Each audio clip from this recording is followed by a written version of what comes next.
Hello, everyone. My name is Parul Goel, and I'm going to share with you some lessons I have learned through my mistakes and failures. So, I thought I would spend some time talking about the inception of this talk. How did I come up with this topic? Until earlier this month, I was a group product manager at PayPal. It's very recently I wrapped up that wonderful 8.5 years journey. And my next gig, my next adventure doesn't start for a few weeks. So the career coach I work with, she suggested that I use this time to journal about my journey at PayPal, right? Really with the goal of celebrating how far I have come, celebrating the wins I have, and also doing a retrospective so that I can learn from my mistakes. Also, so that I don't forget all of the wonderful things I have experienced during this journey. So then I have been doing that, right? For the last few days, every day I write for about half an hour. I go in chronological order. And it's been an incredible experience. It's been like a walk down the memory lane, right? The products I have launched, the teams I worked with to launch those products, the challenges we overcame together. It's been a very heartwarming experience. But another thing coming out of this journaling is it's been a window to my blind spots, to the mistakes that I have made during this time. And now, so far I have reached 2018, 2012 to 2018. And now sufficient time has passed that I can really look at that time period objectively, right? I don't really have any residual feelings. I can objectively say, oh, this is what I did right. This is what I could have done better. So I thought today I will share with you three mistakes I learned that I made during this time through this exercise. So let's get into it. The first one, defining my role too narrowly. What do I mean by that? As product managers, our roles are pretty loosely defined. Now, the downside is that we get pulled into a lot of things and we have to put in the work to draw some boundaries. But the upside is freedom, right? We can go as broad, we can go as deep as we choose. And I have to admit, looking back, I haven't always taken advantage of this freedom. I want to give you a specific example from my earlier days at PayPal. My first initiative at PayPal that I worked on was called Resolution Center Rewrite. So, just to give you a little bit of context of what we were trying to do. So, Resolution Center is PayPal's dispute and chargeback management portal. And for a long time, for several years, it hadn't seen much investment. It was very outdated. Our customer feedback indicated that resolution experience was a really painful experience for them. So I was hired into PayPal to do a complete rewrite of Resolution Center. And rewrite is what I did. In fact, it's also, I'm going to talk about where I failed, but it's also one of my achievements in my career where we improved customer experience, we lowered losses for PayPal, we lowered operational cost for PayPal. But looking back, I do see this as a bit of a missed opportunity. And here's why. I went straight to optimizing the product we already had in front of us. I went straight to optimizing Resolution Center. But Resolution Center had been created more than a decade ago. I never stopped to ask if this was still the right problem to solve. And let's say the answer was yes. Is Resolution Center still the right solution? Because since Resolution Center had been created, technology had changed, our users had changed, right? So I should have asked those foundational questions. This was an opportunity to reinvent. And I kind of, sure, nobody had asked me to go out and reinvent Resolution Center, but nobody had asked me not to do it either. It was absolutely within my role had I chosen to do it. So next time I have a similar opportunity, this is what I would do differently. I would define my role a lot broader. I wouldn't think of myself as a product manager of Resolution Center. I am a product manager for buyers and sellers resolution experience, right? My focus is what they need, not the product in front of us. Right. So I would really zoom out, right? I would ask these foundational questions. And if there isn't enough time to, I would ask these foundational questions to validate the problem statement, to brainstorm other ideas. And if there isn't time for this discovery, I would go and ask for it. Now, here, I do want to caution, especially early career PMs, if you are already a PM, we don't already have always have the luxury for time for discovery, right? It's important, but it's shortened, right? Because of market pressure, because there is internal pressure to deliver, and that's okay. We still fight for that time to do discovery, but also develop skills to do it very effectively and efficiently. Right? But my first mistake and the lesson I learned was ask those foundational questions, validate the problem statement, brainstorm more solutions. Because as PMs, if you and I don't, then nobody will. So that's my first mistake. Going on to my second one, waiting too long to contribute. Now, in my career, I have had several jobs. I have, within those jobs, I have many roles, many initiatives that I have been part of. And looking back, I have a tendency to see onboarding, learning, and then doing and contributing as two sequential steps. And this has been my thought process, right? These new jobs, new initiatives, they're all new opportunities. These are new people, and I don't want to make a mistake. I want to put my best foot forward. I don't want to ruffle feathers, right? So it makes sense. But looking back, I wouldn't really recommend this approach. It wasn't very effective. And here's why. Number one, we learn by doing, right? If I had started doing earlier during my onboarding process, I probably would have onboarded a lot faster. The second, my concern around ruffling feathers, in fact, now I believe that more deeper and meaningful relationships can be developed if I become a contributing member of the team sooner than later, right? Imagine if I don't know something, but I'm still trying to do it, you would actually develop respect for me. You would actually want to help me. So materialistically, it didn't really have much of an impact. As in, people usually did give me time that I needed to onboard before I started contributing. But personally, it took me a while to find my groove, to get confident in that role, to feel like, okay, now I can go and contribute. There have been other initiatives in my career where I haven't made this mistake, right? And the results have looked very different. And I wanted to share an example with you. I got assigned to this ongoing initiative, a pretty high visibility, important initiative, and it already had 3 PMs. I wasn't quite sure what my role was. And I asked my manager, who also wasn't quite clear, but he said, go figure it out.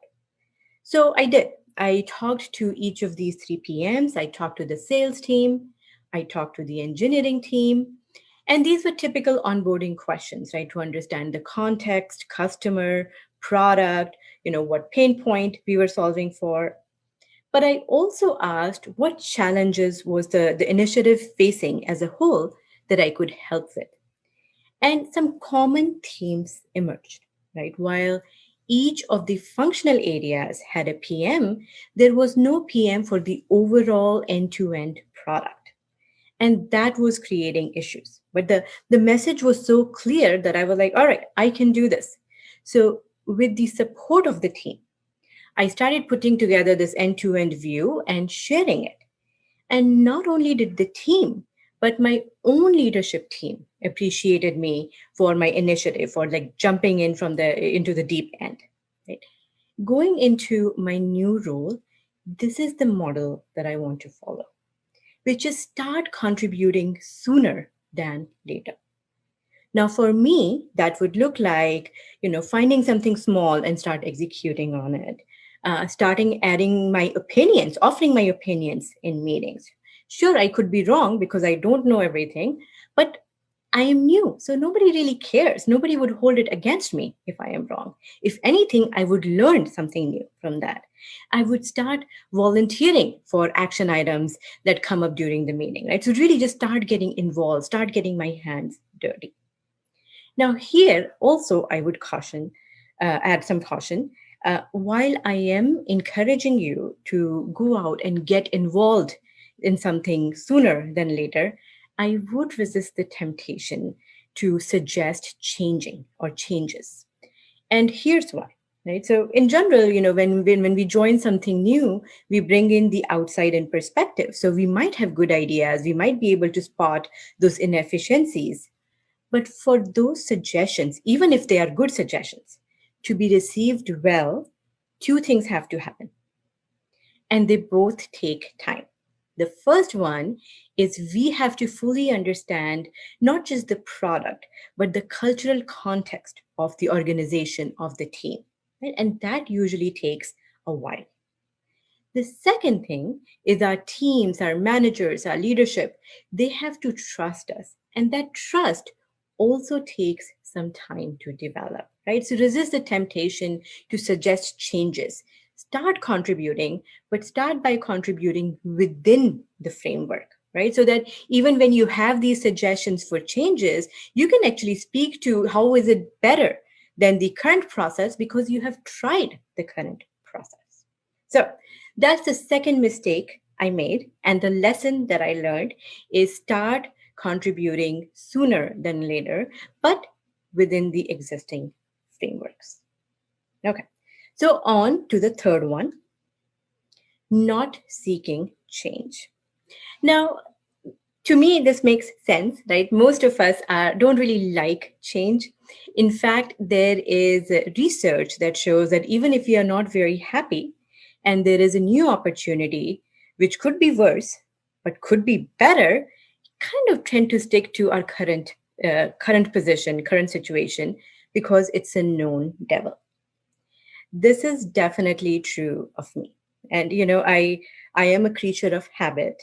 I also like to go deep when I'm working on something, and this gift of time, sticking to something for a while, gives me that opportunity. But if I'm being honest, there is also comfort is also a factor, right? Because when I'm working on something for a while, I kind of feel comfortable in some ways, and sometimes I can even do it in my sleep. I tend to become complacent, right? So sometimes it has taken people around me for me to figure out, oh wait, maybe I'm in a rut, maybe I need to go out and do something different. And I wanted to share something that happened with me. So I talked about resolution center. I did that for a while, and I became a subject matter expert in that domain.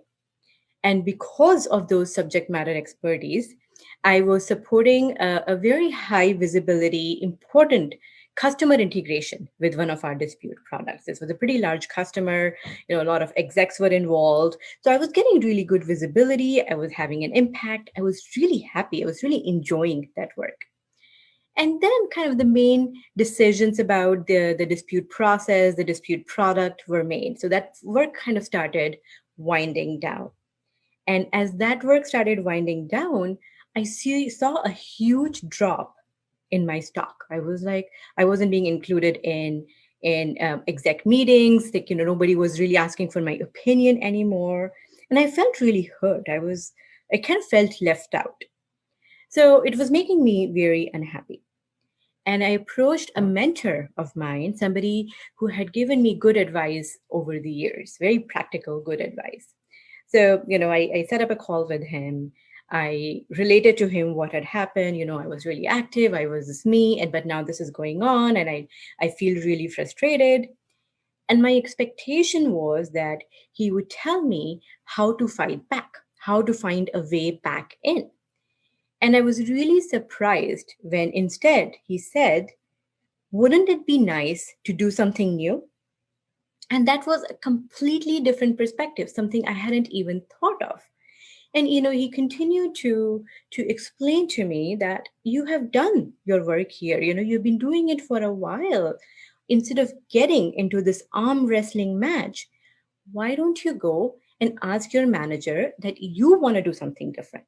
Right? Instead of waiting for change to come to me, why don't I go seek out change? And so thankfully, I had the good sense to listen to him. So I went to my manager. I had this conversation. Oh, I've been doing this for a while. I would love to do something different. And that actually opened up some very new and exciting opportunities for me. It took me really in a different direction, right?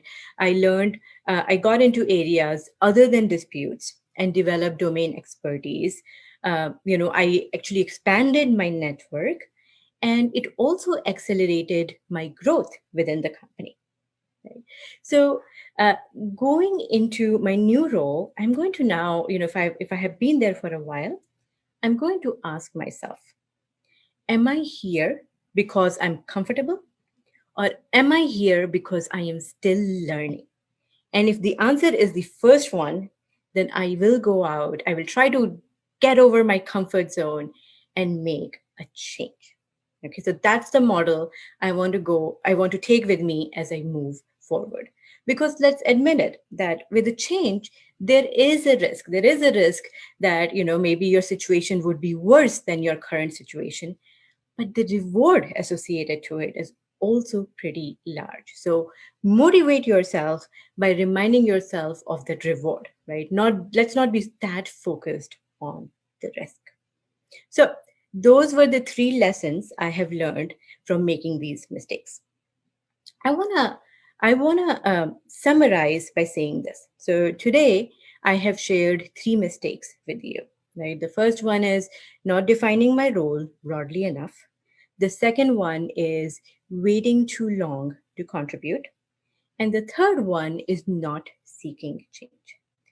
And if you look through them, there is a common theme. The theme was that I was playing it safe. I did not want to be wrong. I did not want to fail, right? So sure, I was safe, but I also paid a price for it. Now, during my time, during the last 8 years, I have also had some wins, some successes that I could think about through the journaling. And so I want to tell you about some of them, right? So earlier this year, I launched a product which was super critical, very foundational to the company. The mentor that I talked about, who talked me some sense into me, I added him to my network. And during my time at PayPal, I did a presentation to 800 plus audiences that landed really well. That, to be honest, really helped me grow my career there.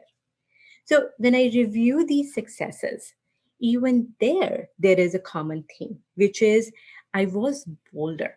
Right? I was willing to take risk. I was willing to do something different and risk rejection.